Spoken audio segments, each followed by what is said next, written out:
Hi views, welcome to HM TV. Nandamuri Balakrishna తనయుడు Mokshagna debut గురించి చాలా రోజుల నుంచి చర్చ నడుస్తోంది. తనయుడిని గ్రాండ్గా లాంచ్ చేయాలని బాలకృష్ణ భావిస్తున్నారు. దానికి తగ్గ ప్లాట్ఫామ్ సిద్ధం చేస్తున్నారు. ప్రస్తుతం మోక్షజ్ఞ యాక్టింగ్తో పాటు డాన్స్ ట్రైనింగ్ తీసుకుంటున్నారు. అలాగే ఫిట్నెస్పై దృష్టి పెట్టారు. వెయిట్ లాస్ అయ్యి మళ్ళీ పర్ఫెక్ట్ షేప్లోకి రావడానికి కష్టపడుతున్నాడు. ఇప్పటికే మోక్షజ్ఞకి 28 ఏళ్ళు వచ్చేసాయి. ఈ టైంలో లాంచ్ చేస్తే కరెక్ట్గా ప్రేక్షకులకి కూడా రీచ్ అవుతాడని నందమూరి ఫ్యాన్స్ భావిస్తున్నారు. ఇక మోక్షజ్ఞ లాంచ్ కోసం బోయపాటి శ్రీను, అనిల్ రావిపూడి లాంటి స్టార్ దర్శకుల పేర్లు వినిపించాయి. ఆదిత్య 369కి సీక్వెల్గా ఆదిత్య 999 మూవీని చేస్తానని బాలయ్య ప్రకటించారు. అలాగే ఆ చిత్రంలో మోక్షజ్ఞ కూడా నటిస్తాడని చెప్పారు. అయితే ఇప్పుడు మరో ప్రచారం తెరపైకి వచ్చింది. దసరా ఫేమ్ శ్రీకాంత్ ఓదెల ఓ మంచి కథ సిద్ధం చేసి బాలయ్యకి వినిపించారట.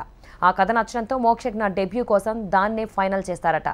ఇక శ్రీకాంత్ సినిమా ద్వారానే అతన్ని హీరోగా పరిచయం చేయడానికి బాలయ్య కూడా సిద్ధమయ్యారంటే, మరోవైపు బోయపాటి శ్రీను కూడా కథ సిద్ధం చేశారట. అయితే బోయపాటి దర్శకత్వంలో బాలయ్య ఒక సినిమా చేయనున్నాడు.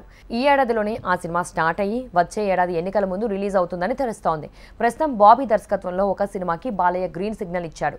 ఈ మూవీ షూటింగ్ త్వరలోనే ప్రారంభం కాబోతోంది. దీంతో పాటుగానే బోయపాటి శ్రీను మూవీ కూడా సెట్స్ పైకి తీసుకుని వెళ్లాలని భావిస్తున్నారు. ఏదేమైనా మోక్షజ్ఞ డెబ్యూ గురించి టాలీవుడ్లో చాలా కథనాలు వినిపిస్తున్నాయి. అయితే వచ్చే ఏడాది అతని టాలీవుడ్ ఎంట్రీ ఖాయమని తెలుస్తోంది. అయితే దర్శకుడు ఎవరనేది మాత్రం సస్పెన్స్ అని చెప్పొచ్చు. ఓ 4 దర్శకుల పేర్లు మాత్రం గట్టిగా వినిపిస్తున్నాయి.